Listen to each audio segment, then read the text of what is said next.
Pop Warner Youth Football has come to the Yucaipa Calimesa area. Marc Gallo, president of the UCal Generals, joins us today to tell us about their program. You won't want to miss this discussion about the Pass area's newest youth sports program. Stay tuned. This is the Calimesa Insider Podcast, the original Pass Area City podcast, focusing on the ins and outs of your city government at work. And now here's the host of Calimesa Insider, City Manager Will Kolbow. Hello again, everyone, and welcome to the program. Glad you could be with us this week. It's hard to believe that it's already April. Once again, time seems to just be flying by, but I guess that's to be expected when you're really, really busy, and that we are really, really busy at the city. Marc Gallo, the president of the UCal Generals, will be on the program later to tell us all about their program and how you can get involved. But before we get to that, there are a few items of business that I would like to tell you all about. First, as I mentioned during the last episode, we rolled out our new online permitting and licensing platform on Friday, March 28th, a week ago. We're about a week in, and we are still working out through a few bugs, but people have begun to use the platform, and overall, things seem to be going pretty well. You can access the permit portal from our homepage at calimesa.gov and clicking on the OpenGov Permit Platform button. If you need help navigating the program, please give us a call at City Hall or stop by, and we can help you out. This past Monday, March 24th, the City Council hosted our Capital Improvement Program workshop as part of our fiscal year 25-26 budget. You can watch the workshop on the city's YouTube page by visiting calimesa.gov/YouTube and clicking on the live tab. It is labeled as the City Council Special Meeting. The workshop for our general fund budget will be Monday, May 19th at 3 p.m. You can attend live in person or watch online. Our next City Council meeting is this coming Monday, April 7th, and on the consent calendar, one of the items is for a renewed agreement with the Yucaipa Calimesa Joint Unified School District for the Summer Lunch Program. This is a partnership that we've had with the school district for several years now, and the program has served hundreds of kids while school is out. The reality is that there are a lot of kids that their only meal is what they get at school. So this provides an opportunity for them to get a meal when school is not in session during the summer. This program is funded by a grant obtained by the school district through the United States Department of Agriculture, and the city's role in this is to provide a venue for the program. In this case, it's 4th Street Park. The program is slated to run Monday through Friday, starting actually Tuesday, June 10th, and concluding on Friday, July 18th. There will be no meal service on June 19th and 20th, and also on July 4th. On regular business, the City Council will be having a discussion on the new local responsibility area fire hazard severity zone mapping, which was released by the state on March 24th. Fire Chief Tim O'Connell will be leading that discussion and will walk through what our requirements are as a city. Several actions will be required to be taken by the City Council over the next few months as a result of the new map and related executive order from the governor. This will be a robust discussion that I think is very important for our community to understand and to be involved with. So please make sure you make plans to attend or watch online at calimesa.gov/YouTube. Again, that is this Monday, April 7th at 6 p.m. at the Norton Young Glove Senior Center. Okay, so now without further ado, we are doing something a little bit different today. Joining us on the podcast is Marc Gallo. Marc is a local business owner and is also the president of the area's newest youth football program, the UCal Generals, which offers both Pop Warner football and cheer programs. Marc, thank you for joining us on the program today. Yeah, thanks for having me.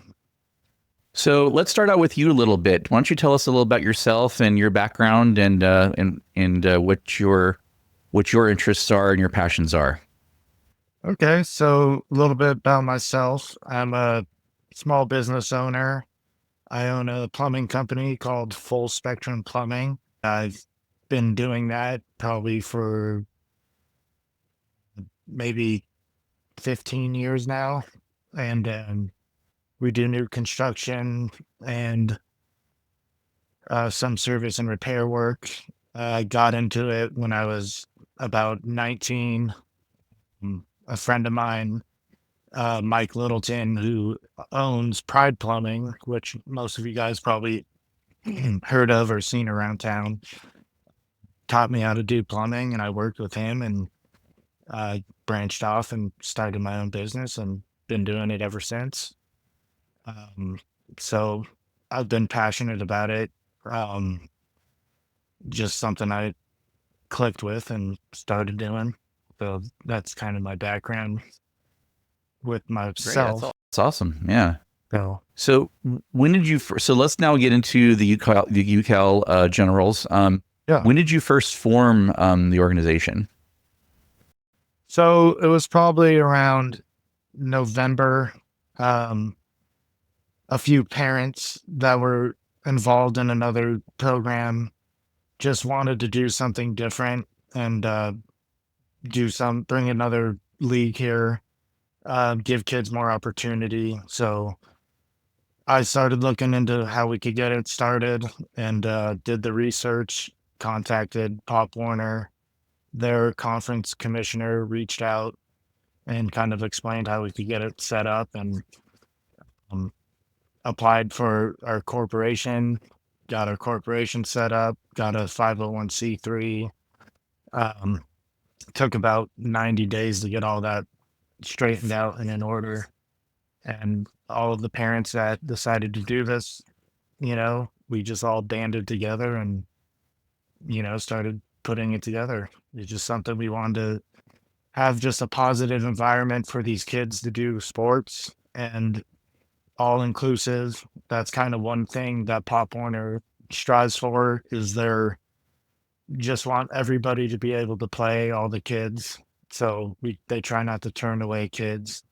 Um, it's just a great organization, and we just wanted to bring something different to the community.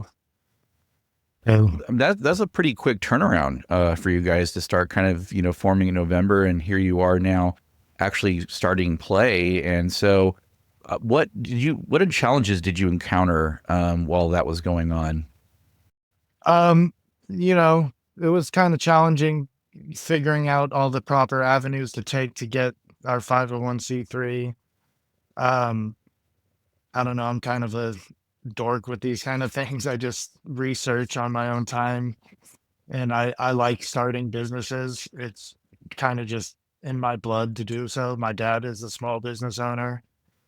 Um, Owns a company, Kelly Space and Technology, based out of San Bernardino, and they do basically different type of testing and stuff for aerospace companies. And so it's kind of just, I've seen him do it. He was passionate with the San Bernardino School Board and involved with, he was president of the school board. So he was just involved with the community. So it kind of just rubbed off on me.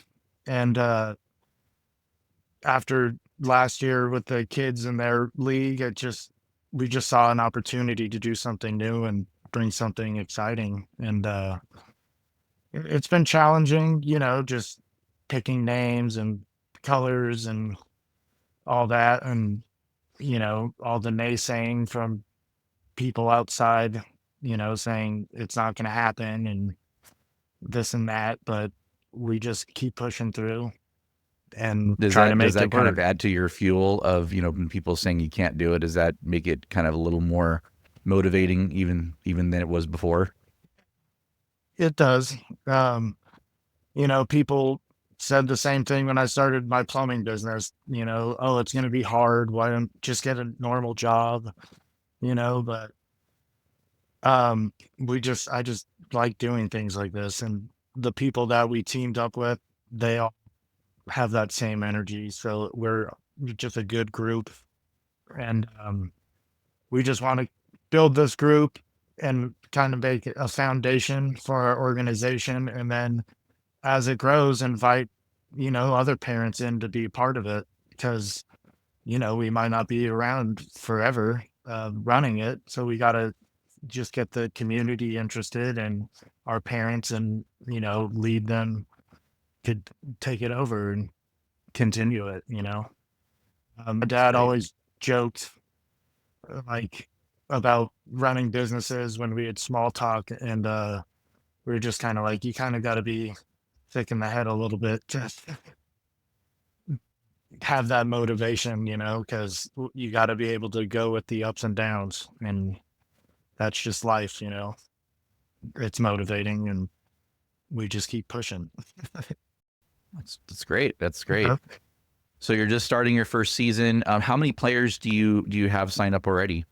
So right now we're doing a 7 versus 7. It's a passing league, and it's kind of just keeps kids in the, um, exercising and just kind of in that football mindset. We have about 50 kids now, and a lot of them are going to sign up for tackle. Outside of the kids we have now, we probably have about 10 or 12 kids, new kids who just signed up for the tackle season. And then a bunch of cheerleaders, probably around the same 10 or 12 cheerleaders. So it, it's cool. We're doing little at the market night there in Yucaipa and just setting up signups when we can. And we have online signups, uh, just trying to get our name out there in the community, so doing this. And we're always on Instagram posting things about the kids, and it's just keep doing things, just to stay relevant and consistent. Right. Yep. Right. So you notice, you mentioned cheerleaders as also. So obviously you both offered a football and cheer program. So how do those programs kind of complement each other within the organization? So, the cheerleaders will cheer with the football play on the football field during games, and then the cheer side for Pop Warner is really, um, it's big. So it could almost be its own program. We could almost not have football and just have a Pop Warner cheer program if you wanted. It just got to get the kids to have it. A lot of competitions. Pop Warner is a nationally backed program, so you could compete all year round with Pop Warner cheers. It's pretty awesome. They could do national championships, which is back east. It's just exciting, you know. So it kind of complements each other in that way. They had different championships and that are back east. After we kind of go through our region through conference, all the games, there's the conference regional playoffs. And if you make it through that, then you play like Orange County conference teams who made it through. And then once you make it through that, then you would go to nationals, which is back east, and play teams from other states. And it could go on, until I think January, basically, the football side. Nice. That's awesome. That's Yeah. awesome. Now you have a partnership with Yucaipa High School, right? Yeah, we have been working with the coaches and their staff. Um, we just reached out and we were like, hey, we started this new program. We want to kind of gear our kids up for high school football, if they're going to come play for Yucaipa. And they have been really receptive with us, and they've been awesome giving us plays, helping our coaches and stuff like that. It's pretty awesome. They send some of their varsity players down to our practices, and they kind of run drills with the boys, and the boys really like that. And their players are really awesome kids, man. They really take the time one-on-one teaching these kids like these drills, and it's amazing to see, honestly. And that's awesome too, because I think it's a kind of a dual benefit, right? Obviously, it helps the kids and helps them, hone their skills, but I think it also helps the high school players too with leadership skills, right? Yeah, exactly. And that's kind of what we want to do with this program, is not just build athletes, but show you could become a leader, and help out your other players. And hopefully the kids definitely love when those older boys come out, because they look up to them. They're like rock stars to them, So Yeah. I hope that translates when they get older, and they build a good program over there at the high school for their boys to be able to do that. just shows what a good program they have. And that's kind of why we want to have them transition into that.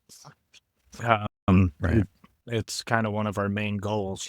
We always say we're trying to build leaders on and off the field. It's kind of a little slogan we always throw out there. That's cool. That's cool. So you mentioned earlier that Pop Warner, the things about Pop Warner is they want to try to cater to all skill levels. What age groups are you guys catering to currently? So with the kids we have now, we have 8-year-olds, 6-year-olds, all the way up to 13. Football could go, basically it could go 5 to 14 years old.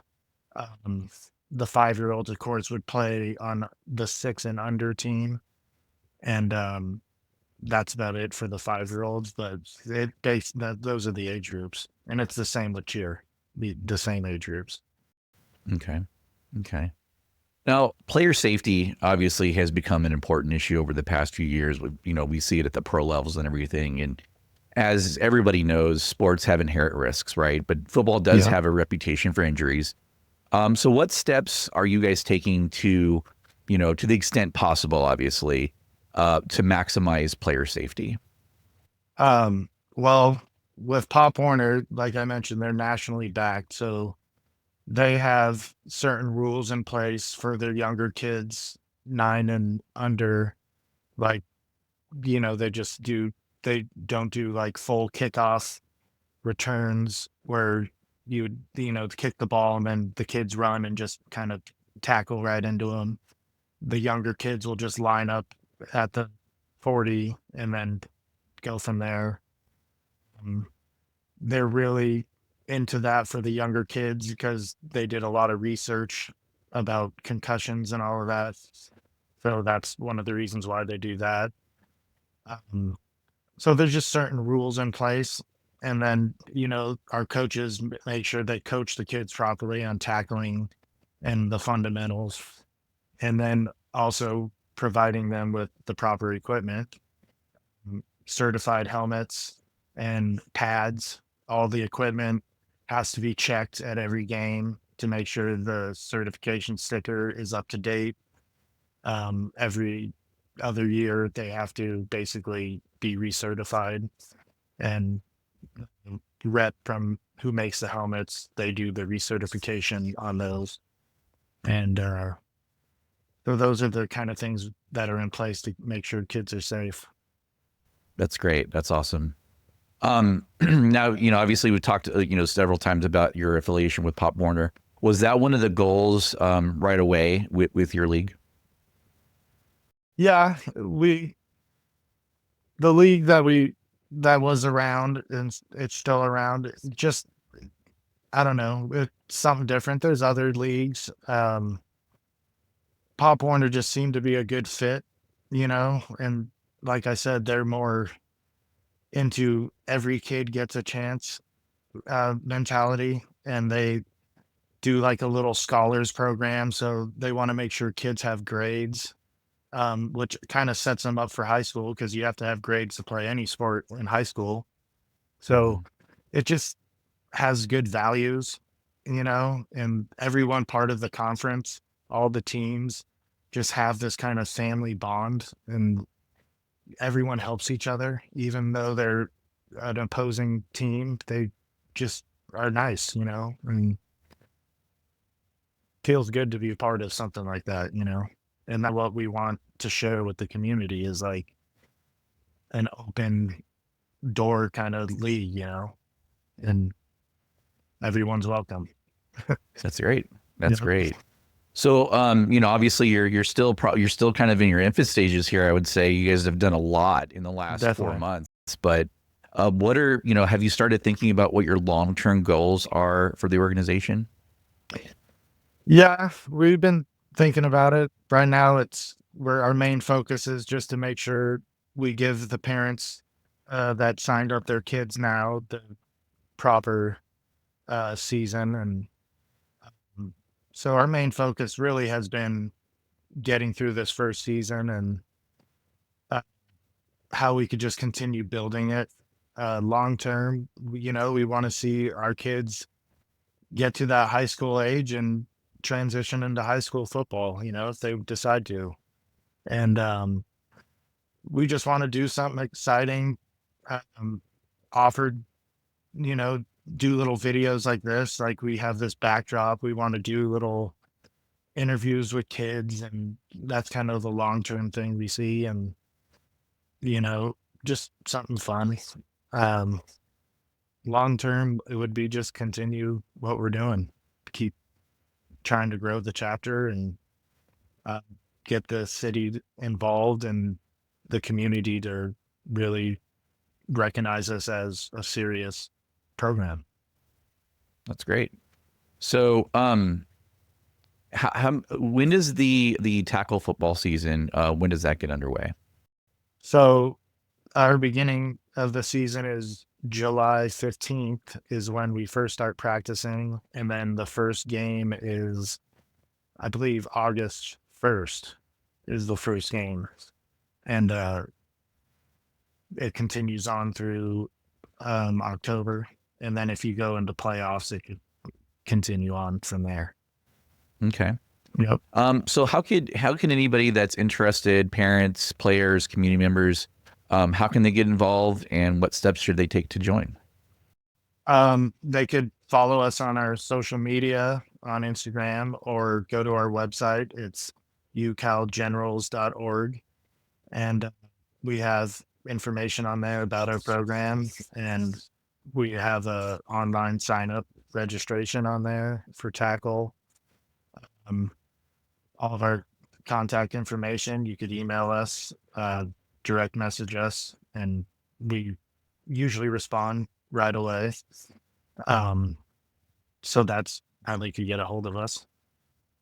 All right. Well, Mark, I appreciate your time. Anything else you want to add? No, not really. Just keep an eye out for us, and we'll be posting signups here. We'll be at the Music and Arts Festival in May, and possibly at the rodeo as well, doing signups, or even just having an informational booth out just to be around. And that's about it, man. Thank you for having us.